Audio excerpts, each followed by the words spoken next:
أعوذ بالله من الشيطان الرجيم بسم الله الرحمن الرحيم يا أيها الذين آمنوا إذا نودي للصلاة من يوم الجمعة فاسعوا إلى ذكر الله وذروا البيع ذلكم خير لكم إن كنتم تعلمون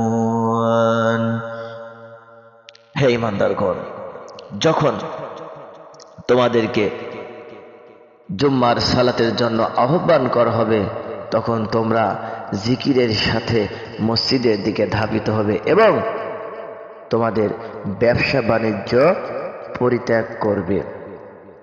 এটি তোমাদের জন্য উত্তম যদি তোমরা জানতে পারো। সম্মানিত উপস্থিতি, এই যে শুক্রবারের দিন, এই জুম্মার দিন আমরা যখন আজান শুনি, আমরা তো সবাই কাজের মানুষ, কিন্তু আজান হওয়ার সময় যখন শুরু হয়ে যায় তখন যেন কাজগুলো আরো বেশি বেড়ে যায়। মনে হয় যে কাজটা সেরে চলে যাব, এমনটা মনে হয়। কিন্তু দেখা যায় কি কাজটা করতে করতে অনেক সময় কেটে চলে যায়, কিন্তু আমরা সালাতের দিকে আসতে পারি না। এজন্য আল্লাহ রাব্বুল আলামিন বলছেন, হে ঈমানদারগণ, জুম্মার দিনে যখন তোমাদের সালাতের জন্য আহ্বান করা হবে তখন তোমাদের সমস্ত কাজকে ত্যাগ করে ব্যবসা বাণিজ্য কাজকর্ম যা আছে সবকিছু তোমরা পরিত্যাগ করে দিবে, আর পরিত্যাগ করে তোমরা জিকিরের সাথে সাথে আমার ঘর মসজিদের দিকে তোমরা ধাপিত হবে। আর এটি তোমাদের জন্য উত্তম। দুনিয়ার ভিতরে সর্বোত্তম হচ্ছে এটা, এই মসজিদে আসা, জুম্মার সালাত আদায় করা। আর যদি এটা তোমরা জানতে পারো, যদি বুঝতে পারো, সম্মানিত উপস্থিতি, আল্লাহ রাব্বুল আলামিন পৃথিবীতে যত সৃষ্টি করেছেন, এক্সট্রা বুদ্ধি বিবেচনা করার জন্য কৌশল, আকল, বিবেক, এটা আল্লাহ রাব্বুল আলামিন স্পেশালি মানুষের জন্য দিয়েছেন। তাছাড়া দেখেন, অন্য কোনো প্রাণীর মধ্যে কিন্তু এই বিবেচনা করার মতো কোনো বুদ্ধির কোনো সৃষ্টিকে দেওয়া হয়নি। আপনার বাড়ির চতুষ্পদ জানোয়ার যে প্রাণী, আপনার গরু, ছাগল, সবকিছু আপনার অনুগত, কিন্তু এদের বুদ্ধি আছে। খেতে হয়, মালিকে ডাকলে যেতে হয়, এই বুদ্ধিটা তাদের আছে। কিন্তু মালিক তাদের কি কারণে ডাকছে, কেন ডাকছে, এইটা বিবেচনা করার ক্ষমতা নেই। কারণ আপনি আপনার বাসায় দুটো বিশাল বড় বড় গরু আছে, এই গরু দিয়ে আপনি, এই যে এখন ধানের মৌসুম, ধান কাটার মৌসুম চলছে, আপনি ধান গাড়িতে বোঝাই করে দিয়ে আপনি আপনার গরুর পিঠে চাপিয়ে দিয়ে আপনি নিয়ে চলে আসছেন, কিন্তু গরু ওর না করার কোনো ক্ষমতা নাই, আপনার একান্ত অনুগত করে দিয়েছে। আপনি যতই বুঝাবেন না কেন, ওর ওটা আনতে হবে, ও বাধ্য।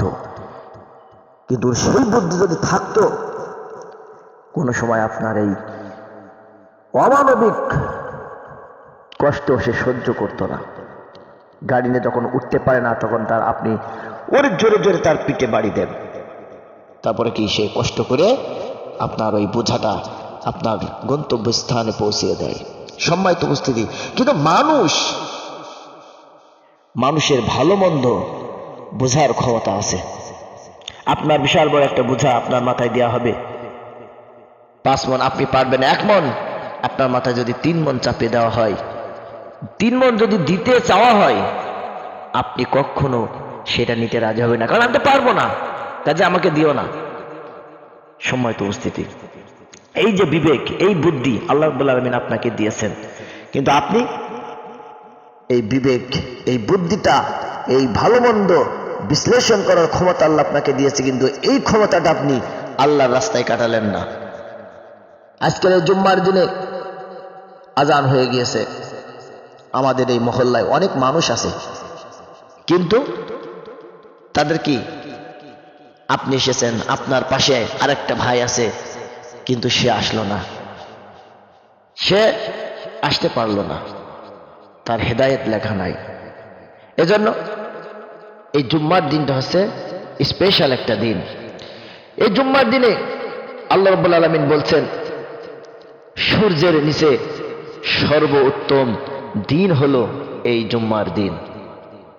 সূর্যের নিচে যে দিনটা হচ্ছে সর্বোত্তম দিন, সেটা হচ্ছে এই জুম্মার দিন, এই শুক্রবারের দিন। কারণ এই দিনে আল্লাহ রাব্বুল আলামিন আদমকে সৃষ্টি করেছেন।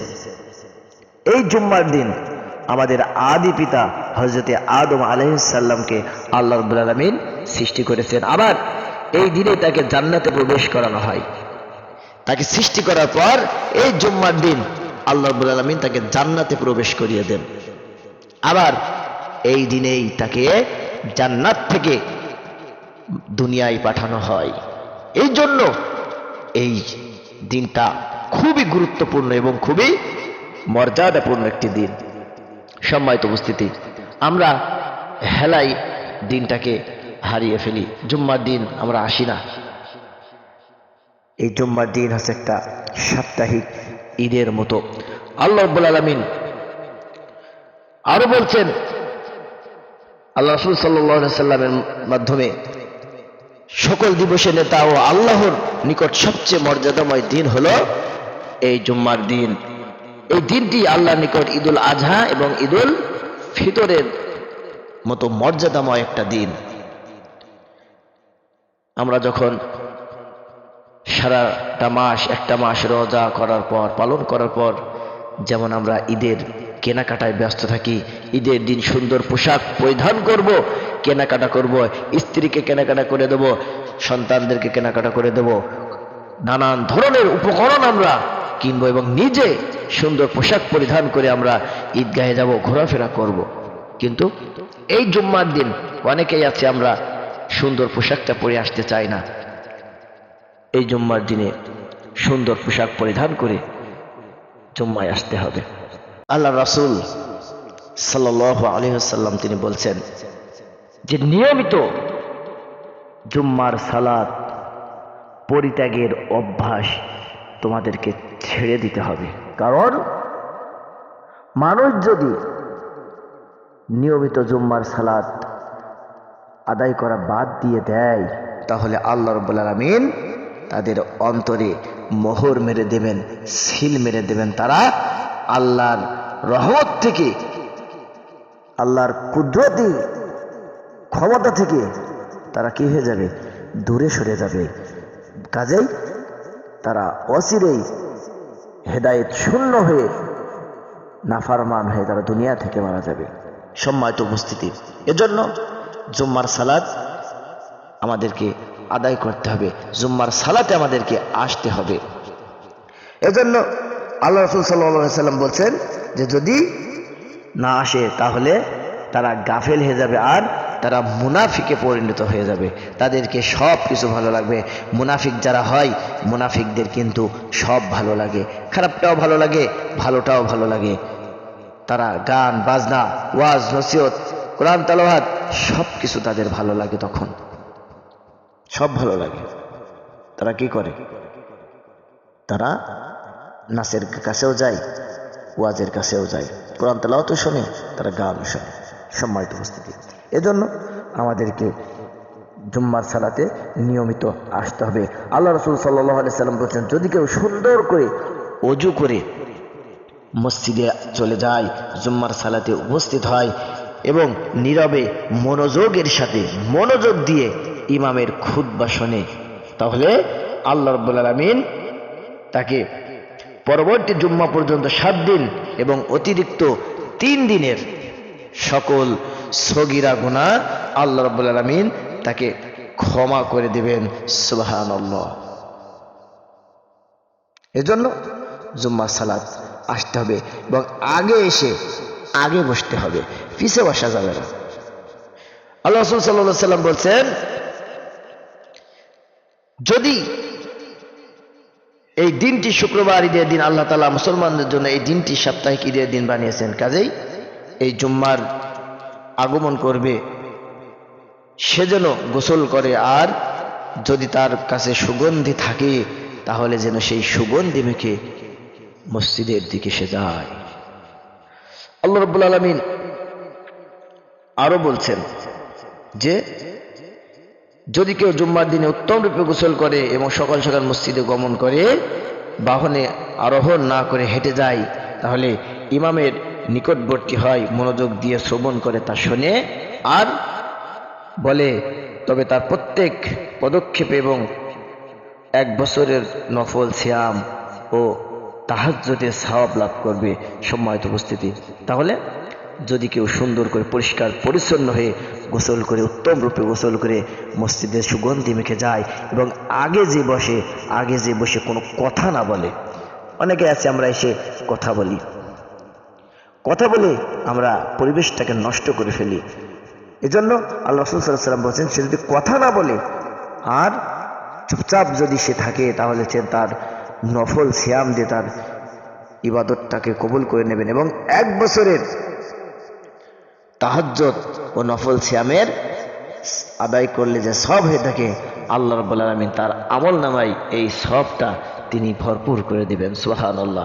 সম্মানিত উপস্থিতি, এজন্য আল্লাহ রাসূল সাল্লাল্লাহু আলাইহি ওয়াসাল্লাম তিনি আরো বলছেন, যদি কেউ জুম্মার দিনে নাপাকির পরিষ্কার পরিচ্ছন্নর মতন গোসল করে আর এবং প্রথম প্রহরেই মসজিদে যায়, রওনা দেয়, তবে সে একটি উট কুরবানির সমতুল্য সওয়াব সে লাভ করবে।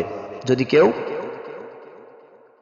আগে ভাগে যায় এবং সে এমনভাবে সুন্দরভাবে গোসল করে যেন সে নাপাকি হয়ে আছে, নাপাকি পরিষ্কার করছে, এত গুরুত্ব সহকারে যদি সে গোসল করে, আর সে যদি প্রথম প্রহরে আগে সবার আগে সে যদি মসজিদে এসে পৌঁছায়, তাহলে কি তার আমলনামায় একটি উট কোরবানির সমতুল্য সওয়াব তার আমলনামায় লিখে দেওয়া হয়। সুবহানাল্লাহ। সম্মানিত উপস্থিতি, আমরা কি নিয়মিত চাইলেই প্রতি সপ্তাহে 1 টাকা উট কুরবানি দিতে পারি? যত বড় লোকই হই না কেন, আমরা সম্ভব হয়? কোন মানুষের হাতে কি টাকা সবসময় থাকে না। এজন্য ফ্রি কবুলকৃত, আবার আমি কোরবানি দিচ্ছি, আমার কোরবানি কবুল হচ্ছে কি হচ্ছে না এটার কোনো গ্যারান্টি নেই। কিন্তু জুম্মায় যদি আমরা আগে আসি গ্যারান্টি সহকারে আমার এই জুম্মার সালাতের যেই আদায় করতে আসার কারণে যে উটটা কুরবানি করা হবে, এটা 100% কবুলকৃত উট কুরবানির সব আমার আমলনামায় লেখা হয়ে যাবে। এজন্য আমরা কেন হেলাই ফেলাই এই সময়টাকে হারাবো? কারণ আমাদের হায়াত তো খুবই সংক্ষিপ্ত, খুবই অল্প হায়াত দিয়ে আমরা দুনিয়াতে এসেছি, সংক্ষিপ্ত হায়াত নিয়ে আমরা দুনিয়াতে এসেছি। তাহলে অল্প সময়ের মধ্যে আমাদের আমলটাকে তৈরি করে নিতে হবে।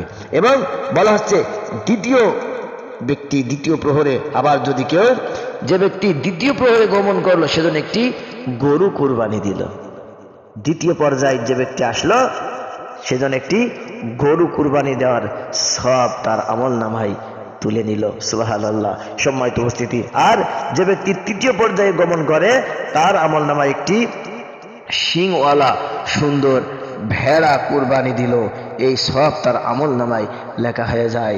আর চতুর্থ পর্যায়ে গমন করে যে ব্যক্তি সেজন্য একটি মুরগি দান করলো, আর এভাবে পঞ্চম পর্যায়ে গমন করলে সেজন্য একটি ডিম দান করলো।